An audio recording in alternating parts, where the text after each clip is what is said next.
হাই everyone, আশা কৰোঁ তোমালোক সকলোৱে খুব ধুনীয়াকৈ পঢ়ি আছা। আৰু আজি আমি কি পঢ়িম? আজি আমি এটা নতুন চেপ্টাৰ পঢ়িম, মহাকৰ্ষণ।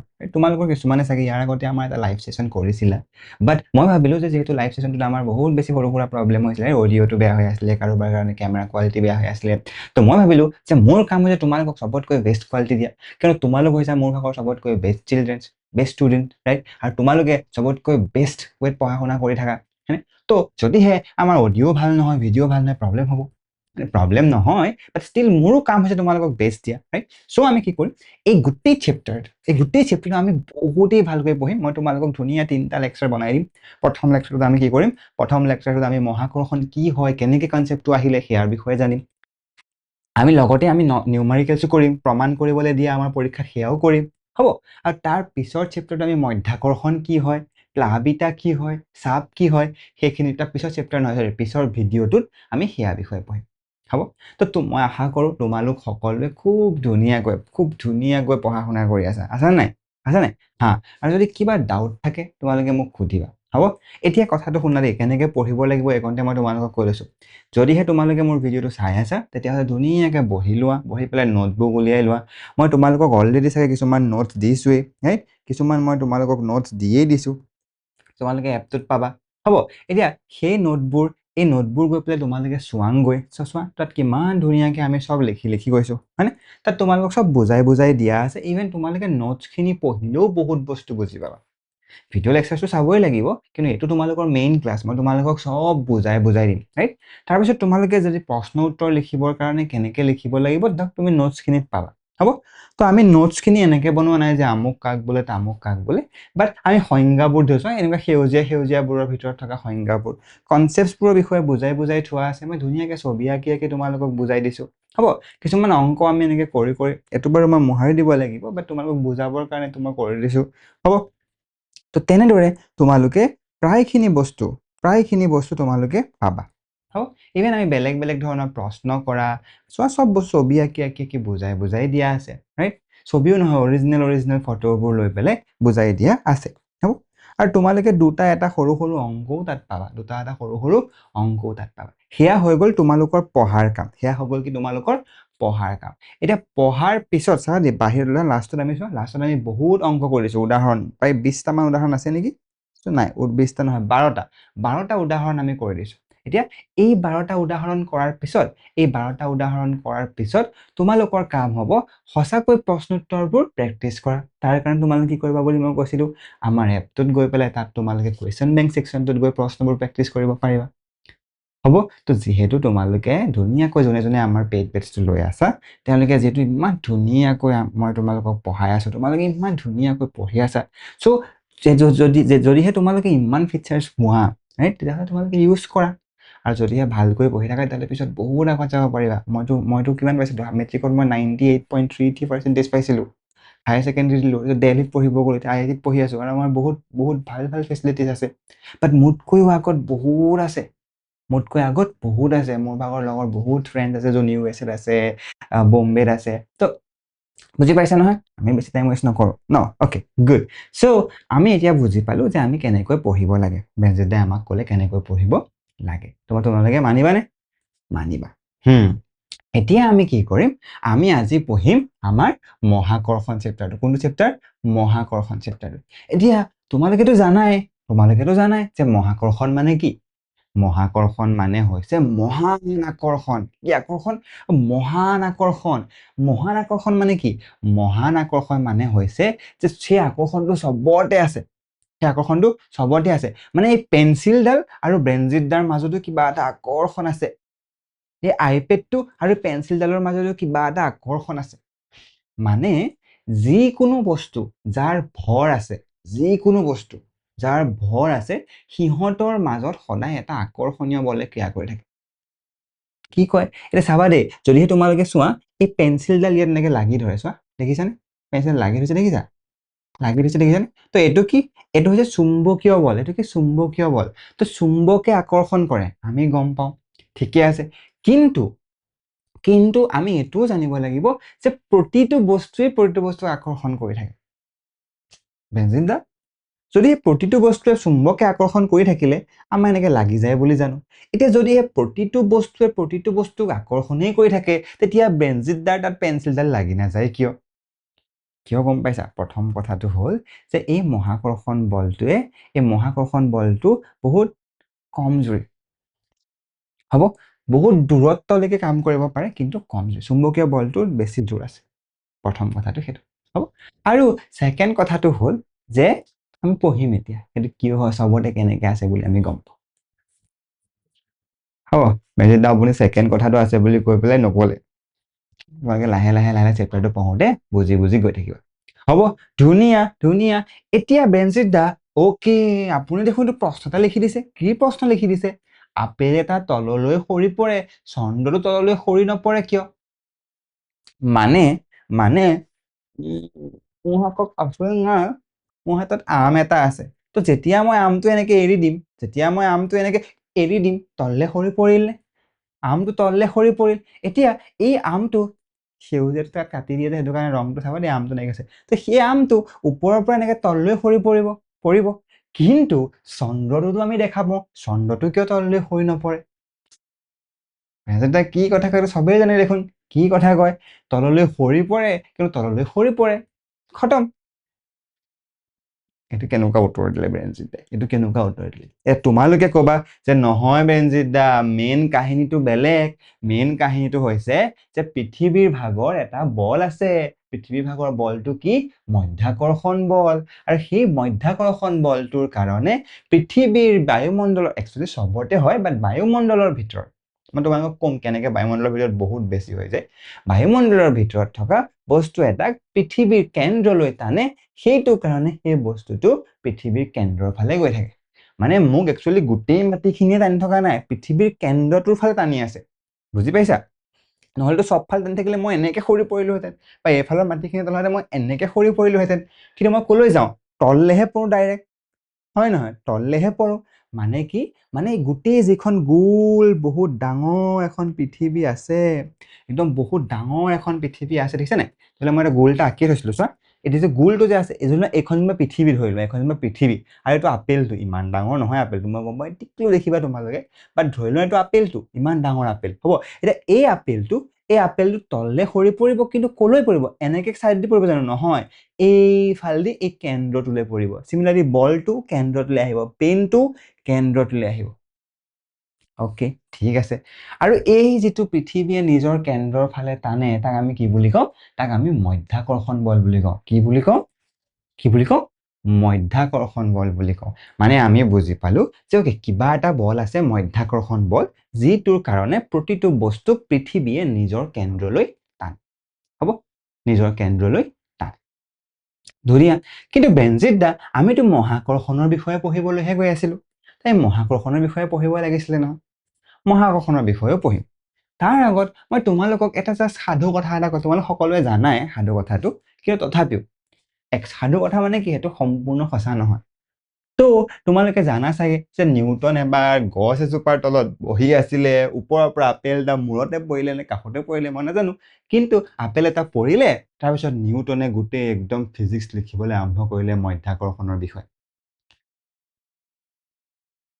শুই আছিলে, ভাত এসোপা খাই পেলাই টোপনি ধৰিছিলে দুপৰীয়া, তাৰপিছত ধুমকে মূৰতে পৰিলে, উঠিলে, এই আপেলটো পৰিলে, ই মোৰ মূৰত পৰিছে, আজিৰ পৰা গোটেই ল'ৰা ছোৱালী সোপাক ঢেৰ ফিজিক্স বনাই দিম এতিয়া, বুলি ভাবিলে নেকি? সেইবুলি ভাবিব পাৰে, আমিনো কনচা জানো। কিন্তু মেইন কাহিনীটো কি মই তোমাক কৈছো শুনা। মেইন কাহিনীটো এইটো যে যিজন নিউটন নামৰ এজন বিজ্ঞানী আছিলে, বহুত চোকা, বহুত ভাল এজন চোকা মানুহ আছিলে। তেওঁ কেম্ব্ৰিজত পঢ়ি আছিলে, ঠিক আছে? এৰাউণ্ড 1661ত তেওঁ কেম্ব্ৰিজত পঢ়ি আছিল। হ'ল, তাৰপিছত আমাৰ যেনেকৈ ক'ভিড হৈছিলে, ক'ভিডত কি হৈছিলে তোমালোকৰ? লকডাউন হৈছিলে নাই? স্কুলৰ পৰা চব ঘৰলৈ গুচি আহিছিলে, দূৰত থকাবোৰ। তো তেনেদৰে সেইকণ সময়তো প্লেগ নামৰ এটা মহামাৰী হৈছিলে। তো এই প্লেগো নামৰ মহামাৰীটোৰ কাৰণে 1665 চনত নিউটন ঘৰলৈ ঘূৰি আহে। চব ইতিহাসৰ কথা, বাট ষ্টিল মই তোমালোকক কৈছো। এতিয়া ঘৰলৈ ঘূৰি অহাৰ পিছৰ সময়ছোৱাত তেওঁ এনেকৈ বেলেগ বেলেগ বস্তু এনেকৈ ওপৰৰ পৰা পেলাই চাই বহুত দিন ৰিচাৰ্চ কৰি, এনেকুৱা নহয় যে আপেল এটা পৰিলে নিউটনে গম পাই গৈ লিখি দিলে। বহুত ৰিচাৰ্চ কৰি মেলি ফাইনেলি গৈ পেলাই ক'লেগে যে পৃথিৱীখন বা যিকোনো বস্তুৱে এটা এইটোক আকৰ্ষণ কৰি থাকে। এটা ইটোক আকৰ্ষণ কৰি থাকে আৰু লগতে এই আপেল কমলাবোৰ যে তললৈ সৰি পৰে সেইটো কিহৰ কাৰণে হয় পৃথিৱীয়ে দিয়া মধ্যাকৰ্ষণ বলৰ কাৰণে হয় সেইটো কথা মানে বেনজিতা তো কথাটো সেইটো বুজি পালো ধুনীয়া এতিয়া ইয়াৰ পিছৰ কাহিনীটো কি বেনজিতা আপুনি ক'লে নিউটনে ক'লে মানিছো কিন্তু নিউটনে ক'লে কেনেকে বা আপুনি আমাক প্ৰমাণ কৰি দিব পাৰিব নেকি যে প্ৰতিটো বস্তুৰ মাজতে এটা মহাকৰ্ষণ বল মানে এটা কিবা এটা বল থাকে পাৰিব নেকি আপুনি পাৰিব নেকি প্ৰতিটো বস্তুৰ মাজতে বল থকা চাওঁ ৰবা চ' তাৰ কাৰণে আমি এটা সৰু এক্সাম্পল এটাৰে আৰম্ভ কৰোঁ ঠিক আছে ধৰি লোৱা মই এনে দেখাবৰ কাৰণে কিবা এটা বিচাৰিছো তাকে পাওঁ নেকি চাইছো ৰবা এটা পাইছো চ' চাবা দেই ধৰি লোৱা মই কি কৰিলো এই ৰছীডালত দেখিছানে এই ৰছীডালত মই এনেকে এইটো পাক মাৰাই ললো ঠিক আছে বেনজিতা আপুনি কিবা এটা পাক মাৰি ললে ধৰিলো এইটো এতিয়া মাৰিবই পৰা নাই নহয় ধৰি লোৱা মই এইটো এনেকে পাক মাৰি ললো হ'ব এতিয়া এনেকে পাক মাৰি লোৱাৰ পিছত মই যেতিয়া এইটো এনেকে ঘূৰাম চা এনেকে যেতিয়া মই ঘূৰাম দেখিছানে এইটো ঘূৰি আছে কিন্তু কেনেকে ঘূৰিছে বৃত্তাকাৰ পথ এটাৰে ঘূৰিছেনে মই নাজানো তোমালোকে বুজি পাইছা নাই কিন্তু এইটো কেনেকে হৈছে বৃত্তাকাৰ পথ এটা ৰাইট চ' এতিয়া ছেম কাহিনীটোত বুজি পাইছে ছাৰ বুজি পাইছে এনেকে বৃত্তাকাৰ পথেৰে ঘূৰি আছে এতিয়া ছেম কাহিনীটোত তোমালোকে এইটো বুজা ধৰি লোৱা মই এবাৰ এটা শিলগুটি এটা লৈ লৈছো কি এটা লৈ লৈছো শিলগুটি এটা আৰু এই ৰছীডালে দেখিছানে পুৰা ৰছীডালেৰে মই বান্ধি লৈছো হ'ব ৰছীডালেৰে বান্ধি পেলাই মই ছেম টাইপত এনেকে ঘূৰাব লাগিব ঠিক আছে যেতিয়া মই ৰছীডাল এনেকে এৰি দিম ঘূৰাই আছো এৰি দিলো গুচি গ'ল নে এনেকে গুচি গ'ল মানে আমি কি বুজিলো যেতিয়া এৰি দিম সি এইটো গুচি যাব এইফালে হয় শিলগুটিটো এইফালে গুচি যাব কিন্তু তাৰ আগত গুচি যোৱা নাই তাৰ আগত ই ৰৈ কিয় আছে কিয়নো এই শিলগুটিটো আৰু আমি ধৰি থকা ৰছীডালে এটা বল দি আছে ধৰি আছে টানি আছে হয় একলে খেলিমেলি নাই মানে আমি এটা কথাটো গম পালো যে এই শিলগুটিটো যে আছে এই শিলগুটিটো যেতিয়া তোমাৰ এইফালে গৈ আছিলে তেতিয়া ইয়াক ধৰি ৰাখিবৰ কাৰণে মানে সমান্তৰালকৈ ধৰি ৰাখিবৰ কাৰণে এডাল কি আছিলে ৰছী আছিলে হ'ব একলৈকে বুজি পোৱা গৈছে ধুনীয়া এতিয়া আমি ছেম কাহিনীটো ধুনীয়াকে চিমুলেশ্যনৰ থ্ৰু দি বুজো চোৱা মই অথনি শিলগুটিটো এনেকেই ঘূৰাই আছিল নে এনেকে মই শ্ল' মোশ্যন কৰিছো নহয় দেখা পোৱা নাছিলে না শ্ল' মোশ্যন কৰি দিছো হ'ব ইয়াৰ তুমি যদি চোৱা প্ৰতিটো সময়ত এই বলটোৰ চোৱাচোন এই বলটোৰ কি হৈছে প্ৰতিটো সময়ত এই বলটোৰ দিশটো পৰিৱৰ্তন হৈ আছে বেগটো পৰিৱৰ্তন হৈ আছেনে আছে একচুৱেলি বেগৰ মান পৰিৱৰ্তন নাই হোৱা কিন্তু চোৱাচোন চবতে ভিয়ে আছে মানে সমান স্পীডেটো সি গৈ আছে কিন্তু হৈছে কি জাষ্ট তাৰ ভাগৰ দিশটোৰ পৰিৱৰ্তন হৈ আছে হয় একলে খেলিমেলি নাই এতিয়া যিহেতু ইয়াৰ দিশটোৰ পৰিৱৰ্তন হৈ আছে কোনোবাই এইটো দিশটোৰ পৰিৱৰ্তন কৰাব লাগিব কাৰ কাৰণে হৈছে এই টানি থকা ডালৰ কাৰণে একলৈকে আমাৰ প্ৰব্লেম নাই এতিয়া বেনজিত দা ছেম কাহিনীটো আপুনি আমাক চন্দ্ৰ আৰু পৃথিৱীৰ মাজত বুজাই দিয়কচোন কিয়নো চন্দ্ৰ আৰু পৃথিৱীৰ মাজততো একো ৰছী লাগি থকা নাই আছে জানো কিবা ৰছী লাগি ৰছী লাগি আছে নাই লগা যদি সেই ৰছী লাগি থকা নাই তেতিয়াহ'লে এই চন্দ্ৰটো কিয় ঘূৰি আছে এনেকে কিয়নো এইবাৰ ৰছী লাগি নাথাকিব পাৰে কিন্তু এই পৃথিৱীখনে আৰু এই চন্দ্ৰটোৱে দুটাৰে মাজত এটা আকৰ্ষণীয় বল লাগি আছে ইয়াৰ পৰা আমি বুজি পাওঁ যে ৰছীডাল নাই সঁচা কথা কিন্তু কিবা এটা বলটো লাগি আছে হ'ব একলৈকে খেলিমেলি নাই তো আমি বুজি পালো যে এই চন্দ্ৰটো আৰু পৃথিৱীৰ মাজত কিবা এটা বল লাগি আছে আৰু এই বলটোৰ কাৰণে ইয়াৰ বেগৰ পৰিৱৰ্তন হৈ আছে আমি জানিছিলো কি জানিছিলো গতি বিষয় সূত্ৰটোৰ F ডাইৰেক্টলি প্ৰপৰ্চনেল টু কি আছিলে dv/dt মানে যদিহে বেগৰ পৰিৱৰ্তন হৈছে তাত এটা বল লাগি আছে আৰু সেইটোৱে চোৱাচোন এই যে বেগৰ পৰিৱৰ্তন হৈছে এটা বল লাগি আছে তো বেনজিতে প্ৰমাণ কৰি দিলে নে বেনজিদাই প্ৰমাণ কৰি দিলে নে যে ইহঁতৰ মাজত বল এটা লাগি আছে? তোমালোকেতো নিজে বুজিবই পাৰা যে ৰছী এডালে ধৰিলে গোল গোলকে ঘূৰি থাকে, এতিয়া ৰছীডাল নাই মানে কিবা এটাতো বল লাগি থাকিব লাগিব, গতিকে কিবা এটা বল লাগি আছে। হ'ব, আৰু মই তোমালোকক আৰু এটা নিউটনৰ থিয়ৰীটো বুজাই দিলো। কি আছিলে? যে যিহেতু ইয়াৰ বেগৰ পৰিৱৰ্তন হৈ আছে আৰু বেগৰ পৰিৱৰ্তন হ'বলৈ তোমালোকক বল এটা লাগিব, সেই বলটো কোনে দি আছে? পৃথিৱীখনে দি আছে। আমি দুটা ফালৰ পৰাই গম পালো যে সেই বলটো লাগি আছে। এতিয়া যদিহে তোমালোকে এইকণতে ৰখি দিয়া, তেতিয়াহ'লে তোমালোকে গম পাবা, মই আগৰটোতে গৈছো, চোৱাচোন, মই আগৰ এইটোতে আহিছো। এই বলটো কোনফালে লাগি থাকিব লাগিব? এটা আমি ধুনীয়া এক্সাম্পলটোৰ পৰা বুজো। চোৱা, মই সেই পৃথিৱীখনৰ পৰাই বুজো। ধৰি লোৱা পৃথিৱীখন এইকণত থাকোঁতে বেগটো এইফালে আছে, হ'ল, এনেকে ওপৰলৈ গৈ আছে, হ'ল। জাষ্ট 1 ছেকেণ্ডৰ পিছত ধৰি লোৱা ই আহি পেলাই এইকণ পালে, জাষ্ট 1 ছেকেণ্ডৰ পিছত। তো তাৰ দিশটো অকণমান পৰিৱৰ্তন হ'লনে? হ'ল। এতিয়া যিহেতু বেগ, তুমি মোক কোৱাচোন, তুমি এনেকে গৈ আছিলা, মানে এনেকে গৈ আছিলা ওপৰলে, এতিয়া তুমি এনেকুৱা হৈ গ'ল, এনেকে গৈ আছিলে, এনেকুৱা হৈ গ'ল।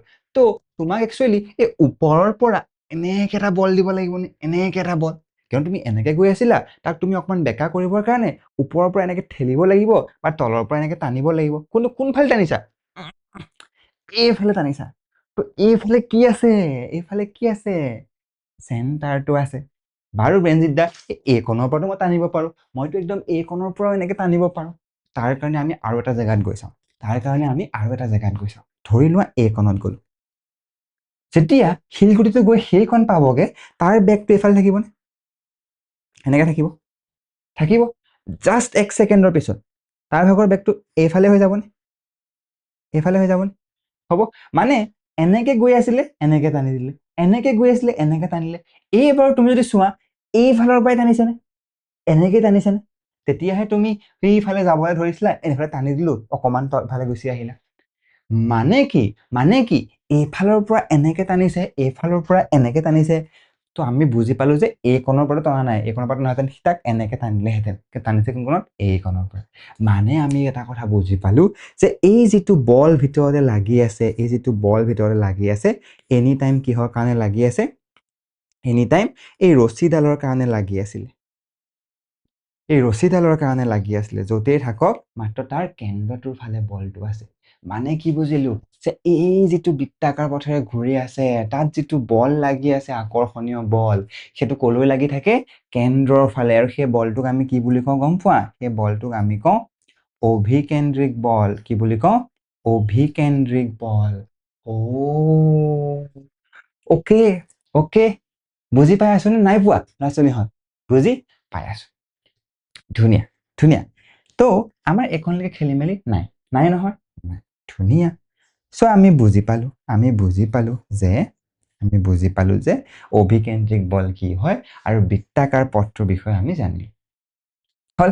চব বস্তুবোৰ কেনেকে লিখি থোৱা আছে, তোমালোকে যদি আকৌ চাব বিচাৰা, তোমালোকে যদি এনেকে, মই বুজাওঁতেতো বেছিভাগ বুজি পাইছাই, ৰাইট? কিন্তু তাৰ পিছতো যদি তোমালোকে কিবা কিবি চাব বিচাৰা, তেতিয়াহ'লে ধুনীয়াকে নোটছখিনিত গৈ পেলাই চাবগে পাৰা। চোৱা, মই ইয়াত বুজাই থৈছো, দেখিছানে?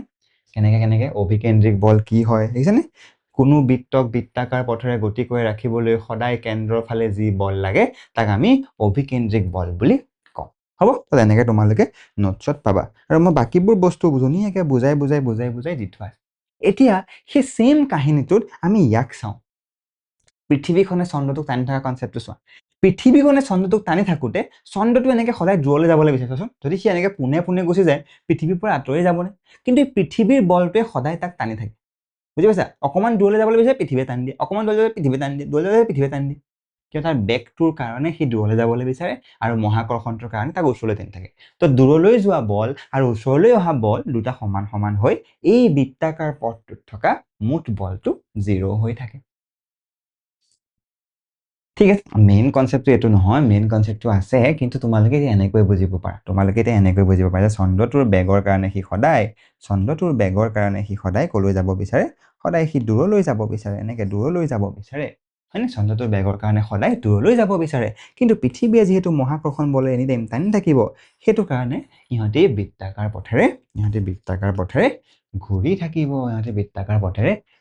থাকিব। ঠিক আছে বেনজিৎ দা। আপুনি ক'লে যেতিয়া আমি মানি ললো। এইকণলৈকে খেলি মেলি নাই? সুন্দৰ। তো এইটোৱে কথা মই ইয়াত লিখি দিছিলোঁ। হ'ব, এতিয়া আহিলে মেইন কাহিনীটো। এতিয়া তোমালোকে গম পোৱা নাই চবতকৈ ডাঙৰ চিক্ৰেটটো কি? নিউটনে যদিও মহাকৰ্ষণ মধ্যাকৰ্ষণৰ কথাবোৰ আৱিষ্কাৰ কৰিলে, কিন্তু তাৰ আগতেই কেপলাৰ নামৰ এজন চাইণ্টিষ্টে গোটেই গ্ৰহ নক্ষত্ৰবোৰৰ বিষয়ে চাই পেলাই এখন ধুনীয়া কেইটামান ধুনীয়া সূত্ৰ কৈছিলে। সূত্ৰ মানে কৈছিলে যে এইকেইটা হয়েই। কেনেকৈ হয় বুলি গম পালে? কেপলাৰে একদম দূৰবীন লৈ লৈ লৈ লৈ চব গ্ৰহ নক্ষত্ৰবোৰৰ বিষয়ে জানিবলৈ ধৰিলে। ঠিক আছে, তো গ্ৰহবোৰ আমাৰ যেনেকৈ পৃথিৱীৰ এবছৰ লাগে সূৰ্যৰ চাৰিওফালে ঘূৰিবলৈ, তেনেকৈ বাকীবোৰক কিমান সময় লাগে সেইবোৰ চালে, বুধক কিমান লাগে, শুক্ৰক কিমান লাগে, বা বেলেগ বেলেগ তৰাবোৰ চালে। তো তেনেকৈ বহুত চাই মেলি পেলাই কেপলাৰে কি কৰিলে? কেপলাৰে 3টা সূত্ৰ দিলে। কেইটা সূত্ৰ দিলে? 3টা। এতিয়া কেপলাৰৰ সূত্ৰকেইটা তোমালোকে আগতে জনাতকৈ বহুত বেলেগ হৈ যাব, গম পাইছা? কেনেকৈ বেলেগ শুনে দেই, তোমালোকে এতিয়া মানুহক ক'ব পাৰিবা যে এই আপুনি ভুল কৈছে, আপুনি ভুল কৈছে, আপুনি ভুল কৈছে। চোৱা, আমি যে জানিছিলোঁ, তুমি যদি এইটোকে যদি চোৱা, আমি যে জানিছিলোঁ, আমি কি জানিছিলোঁ? যে পৃথিৱীখনৰ চাৰিওফালে চন্দ্ৰটো এনেকৈ বৃত্তাকাৰ পথেৰে ঘূৰি থাকে, হয়? চিমিলাৰ টাইপত সূৰ্যটোৰ চাৰিওফালেও, মই ক'ৰবাত আঁকি দিওঁ দেই এইখনতে। চিমিলাৰ টাইপত আমি জানিছিলোঁ যে এনেকৈ সূৰ্যটো যদি মাজত থাকে, কিজানিবা বুধ গ্ৰহটো ইয়াত এনেকৈ বৃত্তাকাৰ পথেৰে ঘূৰি আছে, হয়নে? বুধ গ্ৰহটো এনেকৈ বৃত্তাকাৰ পথেৰে ঘূৰি আছে। তাৰপিছত তোমাৰ ধৰি লোৱা শুক্ৰ গ্ৰহটো ইয়াত ঘূৰি আছে, হয়নে? শুক্ৰ গ্ৰহটো এনেকৈ বৃত্তাকাৰ পথেৰে ঘূৰি আছে। আমি পঢ়িছিলোঁ নাই? তাৰপিছত আমি পঢ়িলোঁ যে কি হৈ গ'ল, কেইটা শুক্ৰ গ্ৰহটো দেখোন হ'ল। আৰু ধৰি লোৱা আমাৰ পৃথিৱীখন এই ৰঙা ৰঙৰ এনেকৈ ঘূৰি আছে। পঢ়িছিলোঁ। যে কাহিনীটো কি গম পোৱা? কেপলাৰে ক'লে যে এইটো ভুল। এইখন আমাৰ পৃথিৱীখন, এইটো আমাৰ সূৰ্যটো, আৰু যিখন পৃথিৱী ঘূৰি আছে তাৰ কক্ষপথটো এনেকুৱা। হ'ব, তো এইটোৱে। তো ইয়াৰ যেনিবা বাকী বুধ, শুক্ৰ, পৃথিৱী আছে। হ'ল। এতিয়া কাহিনীটো কি বুজা? কেপলাৰে ক'লে যে এই পৃথিৱীখন একচুৱেলি এনেকৈ বৃত্তাকাৰ পথেৰে ঘূৰি নাথাকে। ইহঁতে কিহেৰে ঘূৰি থাকে গম পোৱা? একচুৱেলি এনেকুৱা এটা পথেৰেহে ঘূৰি থাকে। মানে এইটো বৃত্তাকাৰ নহয়, এইটো কি বুলি কোৱা হয়? উপবৃত্তাকাৰ। কি বুলি কোৱা হয়? উপবৃত্তাকাৰ পথ। উপবৃত্তাকাৰ পথটো কেনেকুৱা মই দেখিবলৈ তোমাক দেখাই দিছোঁ চোৱা। উপবৃত্তাকাৰ পথটো হৈছে এনেকুৱা। উপবৃত্তাকাৰ পথটো এনেকুৱা, মানে ওপৰলে তললে চেপেটা আৰু এনেকে দুফালে বহল। এতিয়া সূৰ্যটো নিয়ম মতে এনেকে মাজত, এই মোৰ মূৰটো যে আছে দেখিছে নাই? এই মোৰ মূৰটো যে আছে এইকণত থাকিব লাগে, কিন্তু সূৰ্যটো তাত নাথাকে। সূৰ্যটো থাকে ইয়াত এনেকুৱাত, বা এইফালে এনেকুৱাত। কিয় গম পাইছানে? কিয়নো বৃত্তৰ যেতিয়া আমি কথা পাতো, তুমি জানা যে বৃত্তৰ এটা মাজত কেন্দ্ৰ থাকে। ক'ত গ'ল? বৃত্তৰ এটা মাজত কেন্দ্ৰ থাকে, হ'ল। কিন্তু এই উপবৃত্তাকাৰ পথবোৰৰ কি হয়? ইহঁতক কেন্দ্ৰ বুলি নকয়, কেন্দ্ৰৰ নিচিনাই দুটা নাভি থাকে। কিয় থাকে আমি সেইবোৰ তোমালোকে ক্লাছ 11ত বুজিবলৈ পাবা। 10তো জানিবা বুজিবলৈ পাব পাৰা, 10ত নোপোৱা, 11ত পাবা। ঠিক আছে, কিন্তু আমি বুজিব নালাগে। আমাৰ কাম হৈছে যে উপবৃত্তাকাৰ এটা পথ আছে, উপবৃত্তাকাৰ পথটোৰ দুটা নাভি থাকে, এটা এইটো, আৰু সূৰ্যটো ইহঁতৰে কোনোবা এটা নাভিত থাকে, এইটোত থাকে ধৰি লোৱা, হ'ল। তো এইটো আমাৰ সূৰ্য,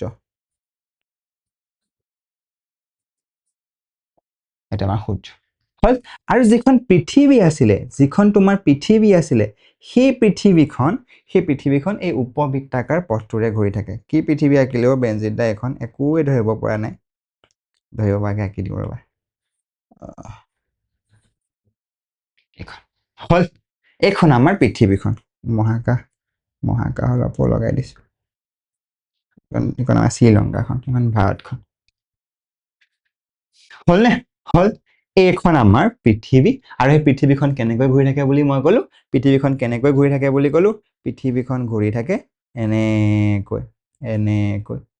দেখিছেনে? এনেকৈ কি কৰি থাকে? উপবৃত্তাকাৰ পথেৰে ঘূৰি থাকে। হ'ব, এইকণলৈকে আমাৰ খেলি মেলি নাই। প্ৰথম সূত্ৰটো সেইটো কি? যে পৃথিৱী বুলি নহয়, সকলো গ্ৰহ নক্ষত্ৰ সূৰ্যৰ চাৰিওফালে উপবৃত্তাকাৰ পথেৰে ঘূৰি থাকে, আৰু সূৰ্যটো সেই উপবৃত্তাকাৰ পথটোৰ এটা নাভিত থাকে। হ'ল। ছেকেণ্ডটো কি গম পোৱা? ছেকেণ্ডটো বুজিবলৈ মই তোমালোকক বুজাই দিছোঁ চোৱা। ছেকেণ্ডটোত কি হ'ল? যদিহে তোমালোকে ধৰি লোৱা এইখন এটা পৃথিৱী নহয়, এখন ট্ৰেক্টৰ, কি এখন পৃথিৱী নহয়, এখন ট্ৰেক্টৰ। মোহাৰিব লাগিব নহয়, পৃথিৱীখন মোহাৰিলেহে ট্ৰেক্টৰ ওলাব। হা, এতিয়া ধৰি লোৱা এখন ট্ৰেক্টৰ।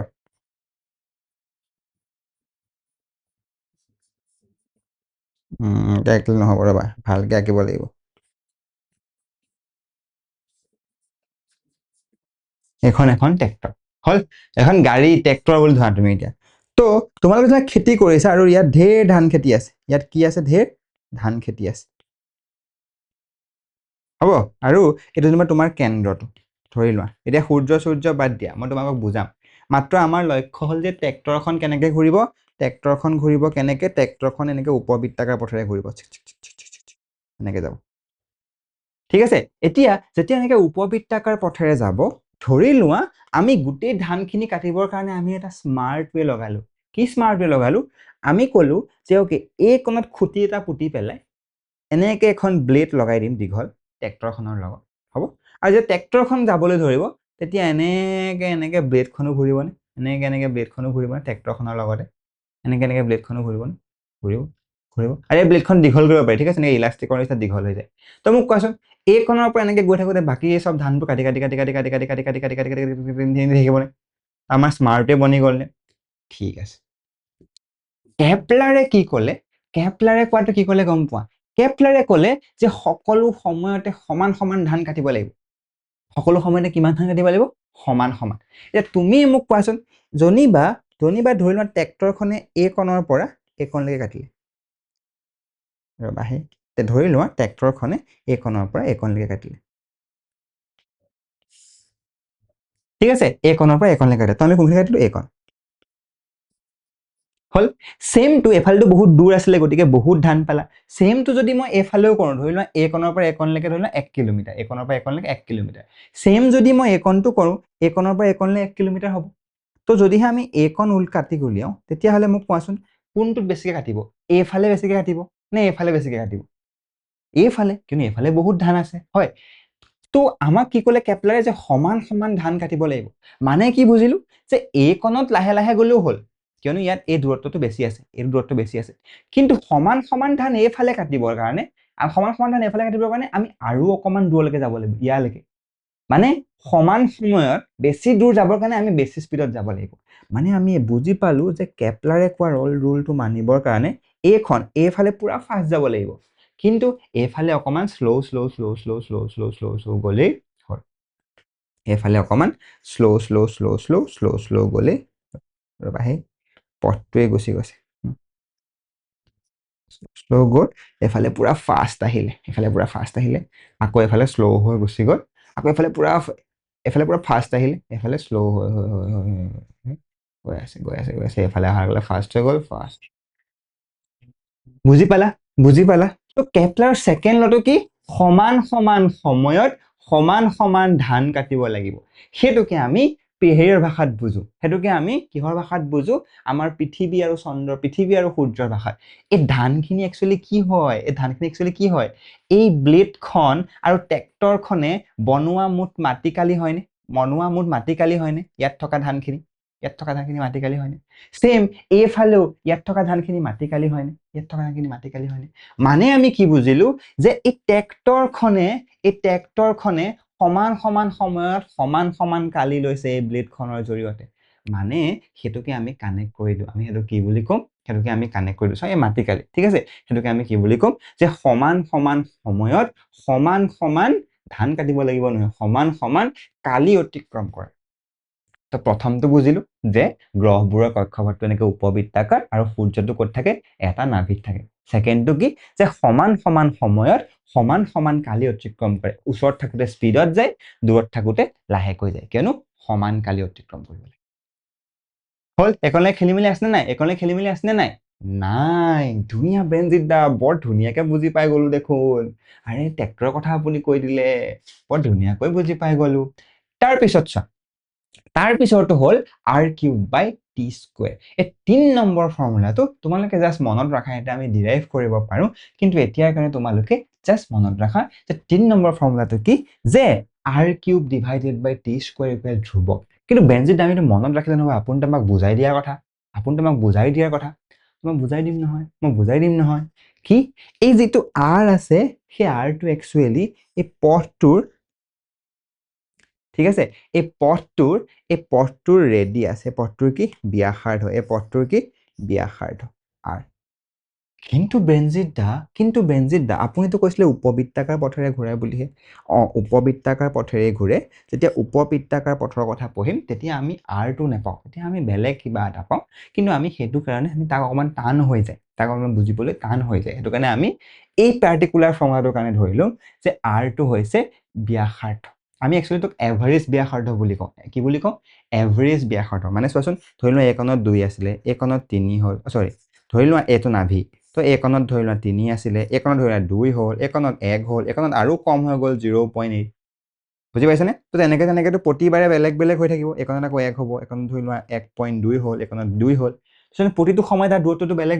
হৈ আছে তো এই আটাইবোৰ দূৰত্বৰ গড় মান যিমান হ'ব মানে আটাইবোৰ যোগ কৰি পেলাই ডিভাইডেড বাই টোটেল যিমান আছিল সেইখিনি যদি কৰি দিয়া আটাইবোৰৰ গড় মান যিমান হ'ব তাক আমি কি বুলি কওঁ হেতুৱে r আৰু এই গড় মানটো যদি ইয়াক আমি দুফালৰ পৰা চেপি পেলাই এটা বৃত্ত এটা বনাই দিও তাৰ ৰেডিয়াসটো যিমান হ'ব হেতুৰ সমান হেতু কাৰণে আমি কি বুলি কলো যে সেই বৃত্তাকাৰ পথটোৰ ব্যাসাৰ্ধ বা তুমি এনেকে ক'ব পাৰা যে উপবৃত্তাকাৰ পথটোৰ নাভিৰ পৰা দূৰত্বৰ গড় মান হেতু একদম সশুদ্ধ ঠিক আছে শুদ্ধ তো আমি বুজি পালো যে এটো r আৰু এই t টো কি তেতিয়া হলে এই t টো কি আৰে t টো এটো আকৌ বেনজিত দা t টো কি এই যে পৃথিৱীখন বোলে চাৰিকোণীয়া আঁকি দিছে চা বেনজিত দা গাধটোৱে তো পৃথিৱীখন যে এনেকে ঘূৰি থাকে এনেকে যে ঘূৰি থাকে তো এই যে ঘূৰি থাকে এপাক ধৰি একনৰ পৰা আৰম্ভ কৰিছে এনেকে গৈ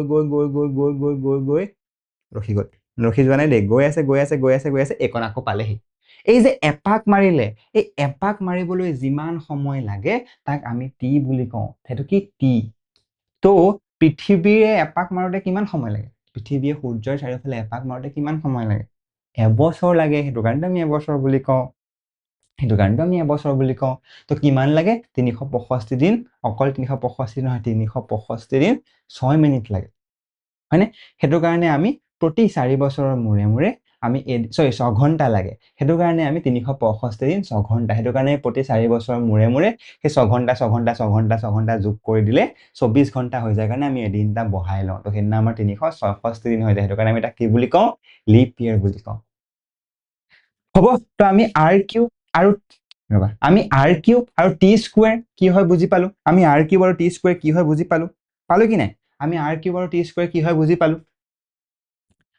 এতিয়া সেই r কিউব আৰু t স্কয়াৰ যদি তুমি সদায় হৰণ কৰা তুমি এটা পাৰ্টিকুলাৰ ভ্যালুৱে পাবা এটো ধ্ৰুবক দেই এটো কি এটো এটা ধ্ৰুবক তো হেতু তুমি সদায় একেটা ভ্যালুৱে পাবা এটো ধ্ৰুবক এই মাজৰ একন নাই ধ্ৰুবক হ'ব তো একেটা ভ্যালু পাবা মানে কি এটো এটা কনস্ট্যান্ট k ধৰিলা আমি কিবা k বুলি ধৰিছো ধ্ৰুবক মানে কি তাৰ মানৰ সলনি নহয় সি কাৰো ওপৰত নিৰ্ভৰ নকৰে তাৰ এটা নিৰ্দিষ্ট মান আছে ধৰিলা আইদাৰ 3 হ'ব পাৰে বা 4 হ'ব পাৰে মই কথাটো কৈছো এনেকুৱা নহয় বাট ষ্টিল তেনেকুৱা হ'ব পাৰে 3 4 5 তেনেকুৱা হ'ব পাৰে কিন্তু কাৰো ওপৰত ডিপেন্ড নকৰে কাৰো ওপৰত নিৰ্ভৰ নকৰে হেতু কি এটা ধ্ৰুবক আৰু আমি ইয়াক ধ্ৰুবক হিচাপে ৰাখি পেলাই অংকবোৰ কৰিব পাৰো ঠিক আছে একনলৈকে বুজি পালো তো তিনটা সূত্ৰ কি আছিলে প্ৰথমটো হ'ল যে গ্ৰহবোৰে এনেকে নিজৰ কক্ষপথটো কি হয় গ্ৰহবোৰে উপবৃত্তাকাৰ ওকে আৰু সূৰ্যটো সেই উপবৃত্তাকাৰ পথটোৰ যিকোনো এটা নাভিত থাকে হল আৰু নাভি কেইটা থাকে দুটা এটা এটো হল ঠিক আছে তাৰপিছত দুই নম্বৰটো কি যে এই গ্ৰহবোৰে সমান সময়ত সমান কালি অতিক্ৰম কৰে সেই কালিটো ক'ৰ পৰা জোখা হয়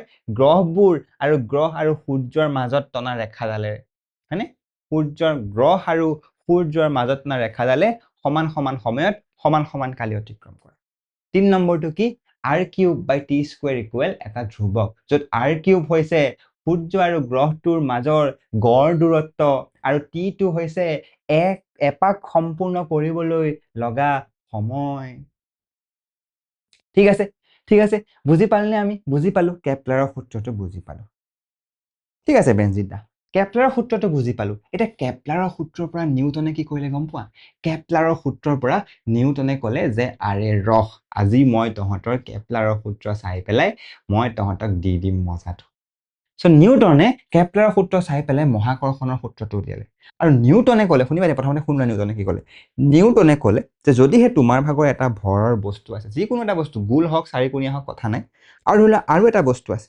ঠিক আছে আৰু দুটাৰে ভৰ বেলেগ বেলেগ ধৰি লৈছো আমি প্ৰথমটোৰ ভৰ স্মল এম কিবা এটা ধৰি লোৱা স্মল এম 4 কেজি ধৰিছো এতিয়ালৈকে 4 কেজি হল আৰু সেকেন্ডটোৰ ভৰ জনিবা 5 কেজি যেটোক আমি ক্যাপিটেল এম বুলি কৈছো ঠিক আছে তো ইহত দুটাৰ মাজত এটা বল লাগি থাকিব কি লাগি থাকিব এটা বল লাগি থাকিব এটা বল এনেকে লাগি থাকিব আৰু সেই যেটো বল লাগি আছে এই যেটো বল লাগি আছে এই বলটো ইহতৰ ভৰ গিটাৰ গুণফলৰ সমান মানে সমান নহয় সমানুপাতিক ইনডাইৰেক্টলি নিউটনে এই বুলি ক'লে যে যদিহে আমি ভৰ বঢ়াই দিও তেতিয়া হলে তাৰ আকৰ্ষণ বাঢ়িব যদিহে আমি ভৰ কমাই দিও তেতিয়া হলে তাৰ আকৰ্ষণ কমিব বুজি পা গৈছে প্ৰথম কথাটো হেতু আৰু সেকেন্ডটো নিউটনে কি বুলি ক'লে যদিহে আমি ইহত দুটাক এনেকে ধৰি লৈ পেলাই এই কি হৈ গল যদিহে আমি ইহত দুটাক এনেকে ধৰি লৈ পেলাই এনেকে দূৰলৈ লৈ গুচি যাও যদি আমি দূৰলৈ লৈ যাও সিহঁতৰ মাজৰ আকৰ্ষণ কমি আহিব কি বুলি ক'লে সিহঁতৰ মাজৰ আকৰ্ষণ কমি আহিব মানে নিউটনে কি বুলি ক'লে যে দুয়োটা বস্তুৰ মাজত লাগি থকা আকৰ্ষণীয় বল সিহঁতৰ ভৰৰ গুণৰ সমানুপাতিক কি বুলি ক'লে সিহঁতৰ ভৰৰ গুণফলৰ সমানুপাতিক স্মল এম আৰু কেপিটেল এম টো পূৰণ কৰি দিলে এফ টোৰ সমানুপাতিক মানে কি যে এই এম টো বাঢ়িলে এফ টো বাঢ়িব চোৱাচোন যেনিবা ধৰি লোৱা আমাৰ এম টো যেনিবা 2 পূৰণ 3 হৈ গ'ল তেতিয়া আমাৰ কিমান পালো ইকুৱেল 5 পালো তো মানে এফ টো ধৰিলে এবাৰ 5 নেক্সট যেনিবা মই 2 পূৰণ এই এম টো বহাই পেলাই মই 5 কৰি দিলো তো এটো 5 এটা আমি 10 পালো সৰি 2 পূৰণ 3 6 হে থেত তেৰিকা বেনজিন দাই পূৰণেই নেজানে বুজি পালনে যেটা আমি কি পালো 2 পূৰণ 5 10 মানে m টো বহাওতে মানে তুমি যদি চোৱা m টো বহাওতে এই f টো বাঢ়ি বাঢ়ি গুচি গৈছে m টো বহাওতে f টো বাঢ়ি বাঢ়ি গুচি গৈছে মানে কি হত সমানুপাতিক তাক আমি কি বুলি কওঁ সমানুপাতিক আৰু সেকেন্ডটো কি বুলি ক'লে দূৰত্বৰ ব্যস্তানুপাতিক কিন্তু যেটা ক্যালকুলেশন কৰিলে গম পালে বা যেটা সূত্ৰটো আমি প্ৰমাণ কৰিম তেতিয়াও গম পাম দূৰত্বৰ ব্যস্তানুপাতিক নহয় দূৰত্বৰ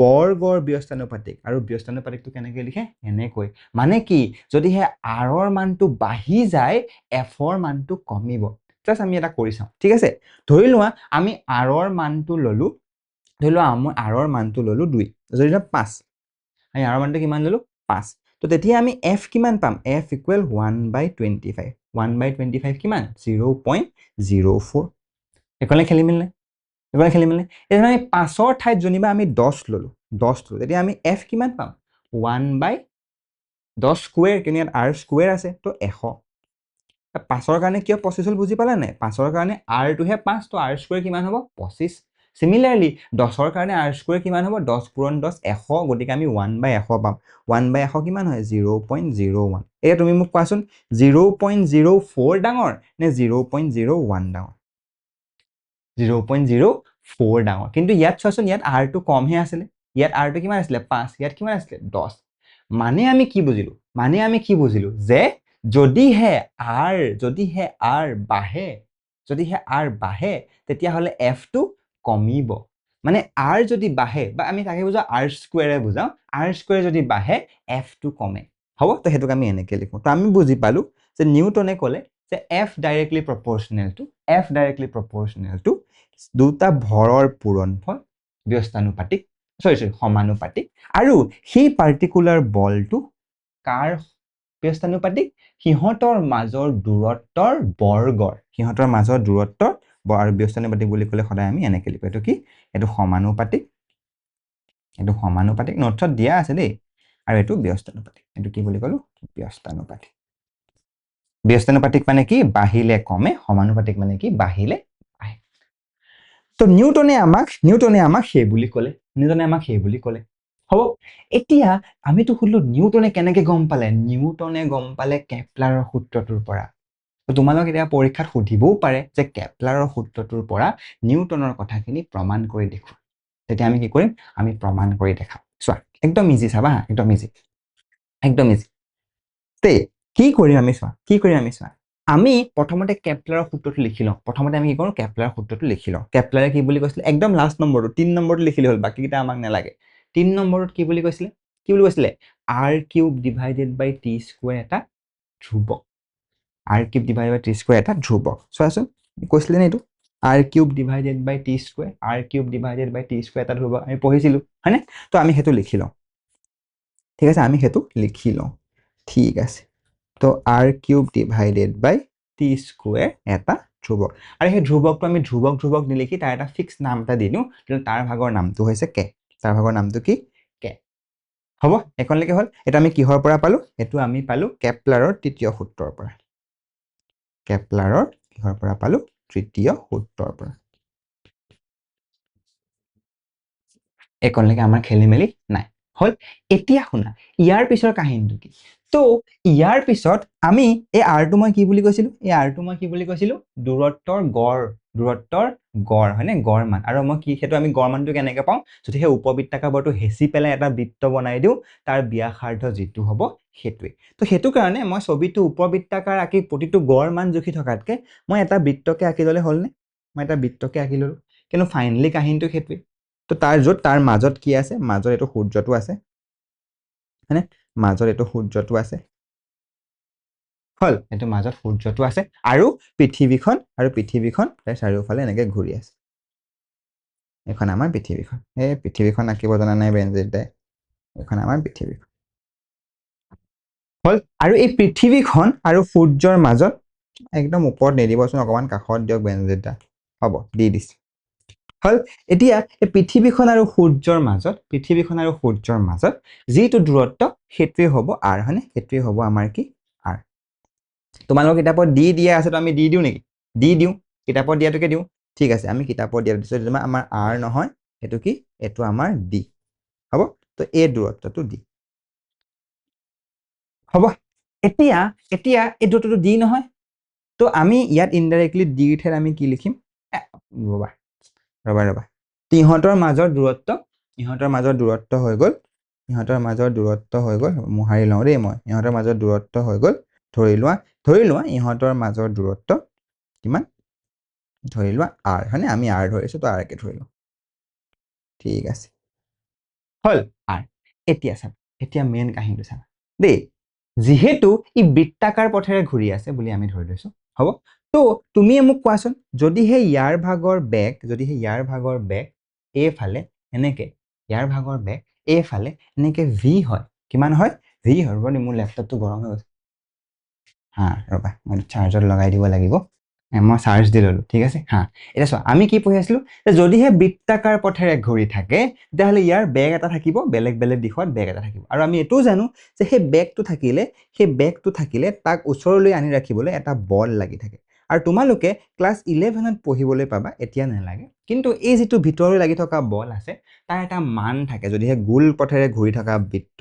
গোল পথেৰে ঘূৰি থকা বস্তু এটাৰ যদি এই বেগটো v হয় যেটো আমাৰ ভেলোচিটি বুলি ধৰ বেগ হয় v হয় তাহলে ভিতৰ লগা বলটো কি হয় বুলি কয় mv²/r কি বুলি কয় mv²/r তো নিউটনে ক'লে নিউটনে নহয় আমি জাস্ট নরমালি গম পালো যে সেই ভিতৰলৈ লাগি থকা বলটো মই তোমাক নোটছত লিখা থাকিব জাস্ট বুজা ঠিক আছে mv²/r মই কেনেকৈ কৰিছো বুজা mv²/r হল এতিয়া আমিতো পৃথিৱীখনত স্পিডোমিটাৰ লাগি থকা নাই গাড়ীখনটো স্পিডত গৈ থাকিলে আমি গাড়ীখনৰ বেগটো গম পাওঁ কিন্তু পৃথিৱীখন কিমান স্পিডত গৈ আছে আমি গম নাপাওঁ তো পৃথিৱীখন কিমান স্পিডত গৈ আছে আমি জানিব নোৱাৰো কাৰণে আমি এটা ট্ৰিক লগাম আমি যে পঢ়িছিলো একদম প্ৰথমতে বেগ উলিয়াবলৈ ফৰ্মুলাটো কি আছিল মুঠ দূৰত্ব ডিভাইডেড বাই মুঠ সময় পঢ়িছিল নাই অতিক্ৰম কৰা দূৰত্ব ডিভাইডেড বাই অতিক্ৰম কৰা সময় সো সেইটোৱে কৰিম তো এই কোণৰ পৰা এপাক মাৰোতেটো আমাৰ কিমান সময় লাগে আমি জানো এনেকে এপাক মাৰোতে কিমান সময় লাগে আমি জানো কিমান সময় লাগে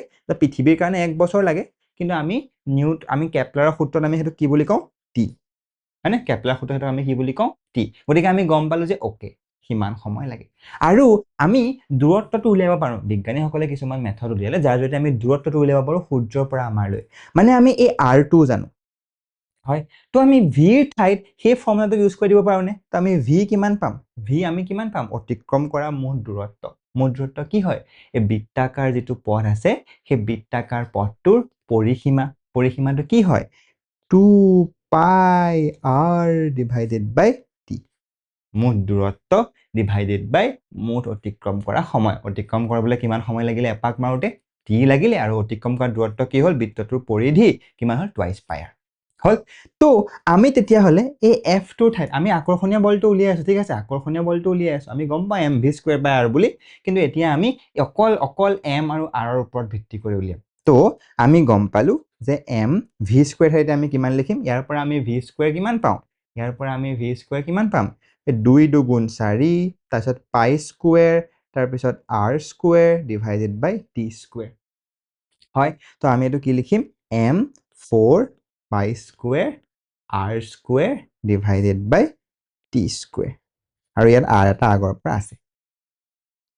এইকণলৈকে আমাৰ খেলিমেলি নাই। এতিয়া তুমি যদি চোৱা ভালকৈ চোৱা, এই কেপলাৰৰ তৃতীয় সূত্ৰটো চোৱাচোন। কেপলাৰৰ তৃতীয় সূত্ৰটোৰ পৰা আমি এটা বস্তু উলিয়াব পাৰো যে t² = হ'ব r³/k, হয়নে? কিয় বেঞ্জিত দা? কিয়নো এই k টো তললৈ গুচি আহিব, t² টো ওপৰলৈ গুচি যাব, বৰ্জ্য গুণন কৰিলো, হ'ল। t² টো ওপৰলৈ গুচি গ'ল। সৰল কৰা তোমালোকে জানা নাই? জানা। হা, তো আমি কি পালো, t² = r³/k। ইয়াত এতিয়া ফৰ্মুলাটো আমি t² = r³/k বহুৱাই দিম। কি বহুৱাম এতিয়া আমি, m4π² r² ডিভাইডেড বাই r, t² মানে আমি কিমান কৈছিলো, r³/k। তো আমি r³ টো ক'ত বহিব, তলত, k টো ক'ত বহিব, ওপৰত। সৰি, এফালে উল্টা হৈ যায়, r³ তলত বহিব, k টো ওপৰত বহিব, কিয়নো t² তলত আছিলে, t² মানে আছিলে r³/k, তো সদায় তলত থাকিলে কি হয়, ওপৰলৈ গুচি যায়। হ'লনে? হ'ল। বুজি পাই আছা নাই এতিয়ালৈকে? বুজি পাই আছা নাই? আছা, ধুনীয়া। তো এতিয়া আমি কি পাম, ইয়াৰ পৰা আমি কি পাম, এটা চাবা, ভালকে চাবা, এতিয়া ভালকে চোৱা। আমাক কি কি লাগে বুলি ক'লো, অকল মাছ আৰু ব্যাসাৰ্ধ। তো এটাটো হৈ গ'ল মাছ, এইটো হয়, এটাটো হৈ গ'ল মাছ, এইটো হ'ল, আৰু ব্যাসাৰ্ধ এইটো আৰু এইটো। আৰু তাৰ বাহিৰে তুমি যদি আটাইকেইটা ভেলু চোৱা, 4π² k ডিভাইডেড বাই r, ইয়াত r আৰু এটা আছে, এইটো r এটা আছে, তো ঠিক আছে। তো ৰ'বা, আমি কৰি লওঁ তাৰ আগত। 4π² k টো আমি আগত ৰাখিলো, তাৰপিছত পিছফালে আমি দি দিলো mr² ডিভাইডেড বাই তলত কিমান হ'ব, r4, হ'বনে? r⁻1 r⁻³ 1 + 3 কৰি দিম, r⁻4। এটাকে যদি আমি আৰু অকণমান শুদ্ধকৈ লিখো, পাম 4π² k ডিভাইডেড বাই m/r²। এই ওপৰৰ r², এই r4টোৱে কাট খাই গুচি যাব, 1/r² থাকিব, তো m/r² হ'ব। তুমি যদি ভালদৰে চোৱা, এইখনত 4টো এটা ধ্ৰুৱক, আমি জানো 4টো এটা ধ্ৰুৱক বুলি, পাইটো এটা ধ্ৰুৱক, কিন্তু পাইৰ মান ফিক্স 3.14, আৰু কেটোতো আমি ধ্ৰুৱক বুলি ধৰিছিলোৱে। তো ইহঁত তিনিটাৰ মান, তুমি মোক কোৱাচোন, তিনিটা নিৰ্দিষ্ট সংখ্যা পূৰণ কৰিলে পূৰণফলটো এটা নিৰ্দিষ্ট সংখ্যাই পোৱা, মানে তিনিটা ধ্ৰুৱক যদি আমি পূৰণ কৰো, ফাইনেলি পূৰণফলটো আমি ধ্ৰুৱকেই পামনে? পূৰণফলটো আমি ধ্ৰুৱকেই পামনে? পাম। সেইটো কাৰণে আমাৰ এইটো কি হ'ল, এইটো এটা ধ্ৰুৱক। এতিয়া যিহেতু এইটো ধ্ৰুৱক হয়, মানে আমি ফাইনেলি কি পালো, f = ধৰি লওঁ এইটো ধ্ৰুৱকটো আমি বেলেগ এটা দিছো, ডাঙৰ k × m/r²। এতিয়া এই ফৰ্মুলাটোৰ পৰা তুমি গম পাই গ'লা, চোৱাচোন, m টো ওপৰত আছে, মানে m বাঢ়িলে f ও বাঢ়িব, r টো তলত আছে, মানে r² বাঢ়িলে f কমিব। সেইটোকেই নিউটনে কৈছিলে নে? নিউটনে কি কৈছিলে? যে m বাঢ়িলে f বাঢ়িব, কিন্তু সি অকল m বুলি কোৱা নাছিলে, কিন্তু দুটা বস্তু, ইয়াত আমি অকল এটা বস্তুক লৈ পেলাই কৰিছো। ইয়াত কি হ'ব, পৃথিৱীখনেও সূৰ্যটোক টানে, সূৰ্যটোও পৃথিৱীখনক টানে, তো আমি দুটাই পূৰণ কৰিব লাগিব। তো স্মল m, কেপিটেল M, আৰু ডিভাইডেড বাই r²। নিউটনে আমাক, মানে আমি কেপলাৰৰ পৰা এইটো গম পাই যাওঁ যে এই আকৰ্ষণীয় বলটো ভৰৰ সমানুপাতিক আৰু দূৰত্বৰ বৰ্গৰ ব্যস্তানুপাতিক। কিন্তু আমি নিউটনৰ সূত্ৰৰ পৰা কি গম পালো, যে এইটো হ'ল। আৰু এইটো তোমালোকৰ পৰীক্ষাত কেতিয়াবা সোধে, হ'ব? তো পৰীক্ষা কেতিয়াবা কি সোধে, আমি ইয়াৰ পঢ়িলো, ৰাইট? আমি ইয়াৰ পঢ়িলো, কি হ'ল, এইটো পঢ়িম ৰ'বা, অকণমান আছে। তো পৰীক্ষাত কি সোধে, এইটো প্ৰমাণ কৰিবলৈ দিব পাৰে। কেনেকে প্ৰমাণ কৰিবা চোৱা, মানে এইটো মহাকৰ্ষণৰ হেৰিটো প্ৰমাণ কৰিব দিব পাৰে। কেনেকে কৰিবা, প্ৰথমতে ধৰি ল'বা মানে কি, প্ৰথমতে জাষ্ট লিখি ল'বা, ধৰি ল'বা যে অ'কে, আমি জাষ্ট ড্ৰয়িংটো আঁকিবা দেই, ড্ৰয়িংটো আঁকিব নাপাহৰিবা, যে দুটা বস্তু আছে, এটা বস্তু এইটো আৰু আন এটা বস্তু এইটো, হ'ল? এই দুটা বস্তু আছে, ধৰি লোৱা এটাৰ ভৰ m, এটাৰ ভৰ কেপিটেল M, হ'ল? আৰু সিহঁতৰ মাজৰ দূৰত্ব ধৰি লোৱা, তোমালোকে ডট দিব নালাগে, মই জাষ্ট দি দেখাই দিছো, ঠিক আছে? সিহঁতৰ মাজৰ দূৰত্ব ধৰি লোৱা কিমান বুলি ধৰো, এবাৰ আমি d বুলি ধৰো, ঠিক আছে? দূৰত্ব d, সিহঁতৰ দূৰত্ব হৈ গ'ল d। ঠিক আছে, সিহঁতৰ দূৰত্ব হৈ গ'ল t। এতিয়া আমি ইহঁতৰ মাজৰ বল উলিয়াব লাগে আৰু আমাক কি বুলি কোৱা হৈছে মহাকৰ্ষণৰ সূত্ৰ মতে, মহাকৰ্ষণৰ সূত্ৰ বুলি কয়।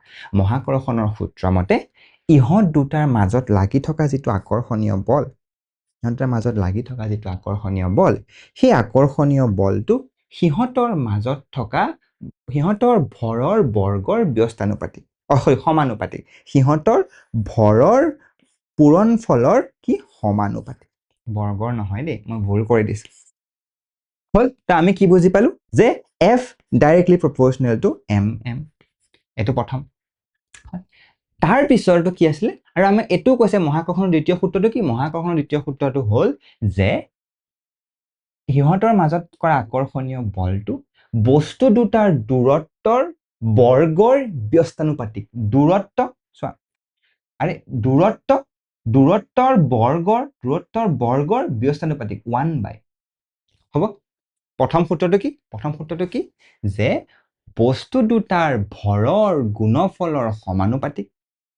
ছেকেণ্ডটো কি, এই মহাকৰ্ষণ বলটো, দুটা বস্তুৰ মাজত লাগি থকা মহাকৰ্ষণ বলটো সিহঁতৰ মাজৰ দূৰত্বৰ বৰ্গৰ ব্যস্তানুপাতিক।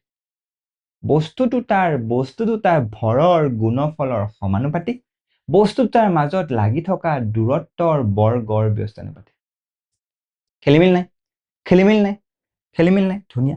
এতিয়া যেতিয়া আমি দুটা সমান্তৰাল পাওঁ, মানে সমানুপাত পাওঁ, f ডাইৰেক্টলি প্ৰপৰ্চনেল টু আৰু এইটো আমি হয়তো কি বুলি কওঁ সমানুপাত বুলি কওঁ, হয়নে?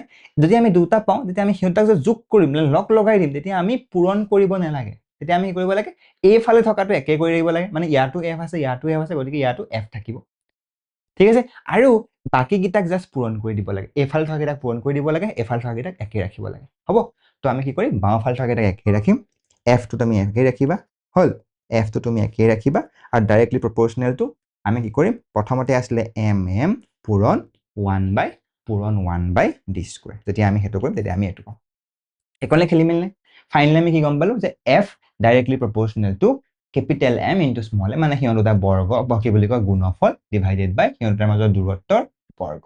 হ'ল, এতিয়া এই যে সমানুপাত চিনটো যে আছে, এই সমানুপাত চিনটোতো আমাক নালাগে, আমাক কি চিন লাগে, সমান চিন লাগে।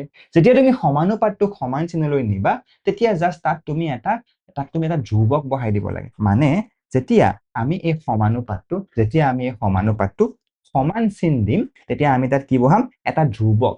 আমি যেনিবা আমি কে বহাইছিলো হয়নে আগতে ধ্ৰুৱক, এতিয়া এই ধ্ৰুৱকটো এটা নিৰ্দিষ্ট মান আছে কাৰণে ইয়াৰ এটা নিৰ্দিষ্ট নাম আছে, সেইটো কি আমি ইয়াত লিখো g। হ'ল, তো g capital M small m divided by d²। আৰু ফাইনেল আমাৰ ফৰ্মুলাটো কি পালো, ফাইনেল আমাৰ ফৰ্মুলাটো সেইটো f equal g into capital M small m divided by d²। এইটো হৈ গ'ল আমাৰ মহাকৰ্ষণৰ সূত্ৰ, এইটো হৈ গ'ল আমাৰ মহাকৰ্ষণৰ সূত্ৰ। বুজি পালনে, ধুনীয়াকে বুজি পালনে? তো এইটো হৈ গ'ল আমাৰ মহাকৰ্ষণৰ সূত্ৰ, এইটো ফৰ্মুলা মনত ৰাখিলেই হ'ল। হ'ব, তো আজি যিহেতু 1 ঘণ্টা হৈ গ'ল, আজিলৈ আমি এইটো সামৰিছোঁ। তোমালোকে যদি পঢ়িব বিচাৰা নেক্সট ভিডিঅ'টো ডাইৰেক্ট চাবাগৈ, গৈ পেলাই মই তোমালোকক নেক্সট ভিডিঅ'টোত অংক কিছুমান কৰি পেলাই দেখাই দিম। কিন্তু এইকণলৈকে ধুনীয়াকে বুজি পালা নাই, আকৌ মোক কোৱা, ধুনীয়াকে বুজি পালা নাই? মই তোমালোকক অকণমান লাহে লাহে বুজাইছো, কিয়নো তোমালোকে যাতে ভালকৈ বুজি পোৱা। অ'কে, মোৰ ঘৰৰ কাৰেণ্ট গুচি গৈছিলে কাৰণে মোৰ অকণমান আন্ধাৰ হৈ গৈছিলে। তো মই এইটো কৈছো যে তোমালোকে ইমানলৈকে পঢ়িলা নহয় আজি, ধুনীয়াকে গোটেই বস্তুবোৰ এবাৰ মনত পেলোৱা, কিয়নো আজি আমি বহুত নতুন নতুন বস্তু পঢ়িলো, কেপলাৰৰ সূত্ৰ পঢ়িলো, মহাকৰ্ষণৰ বিষয়ে পঢ়িলো। মই তোমালোকক লাহে লাহে বস্তুবোৰ বুজাইছো যাতে তোমালোকে একদম ডিটেইলছত বুজি পোৱা। ঠিক আছে, একদম ডিটেইলছত, একদম পুৰা আছলি কথাবোৰ। বহুত টিচাৰে তোমালোকক নপঢ়াবই চাগে স্কুলত মই নাজানো, বাট বহুত টিচাৰে তোমালোকক নক'বই চাগে এইটো কি হয়, কেনেকে আহিছে, কিন্তু মই তোমালোকক চব কৈছো যে তোমালোকে ভাবা যে আৰে আমিয়ে চবতকৈ বেছি জানো, বেনজিতৰ লগত আমি পঢ়িছো কাৰণে আমি চবতকৈ বেছি জানো। ঠিক আছে, তো এইকণেই কাহিনী আজিলৈকে আমি ইমানতে সামৰিছো। নেক্সট যিকেইটা ভিডিঅ' আহিব সেইকেইটা তোমালোকে এপটোত পাবা, যদি এইটো কোনোবা ইউটিউবত চাই আছা। তোমালোকে যদি এপটোত আমাৰ জইন কৰিব বিচাৰা তেতিয়াহ'লে তোমালোকে কৰি ল'ব পাৰা। কৰিবৰ কাৰণে মই মোৰ ভাগৰ ফোন নাম্বাৰটো ইয়াত দি দিছো। মোৰ ভাগৰ ফোন নাম্বাৰটো কি 6001923587। তো আমাৰ এটা বেটছ আছে হয় নহয়, ক্লাছ 9ৰ কেইটাই গম পায়, যিকেইটাই পেইড কৰি আছে, আমাৰ এটা ধুনীয়া বেটছ আছে।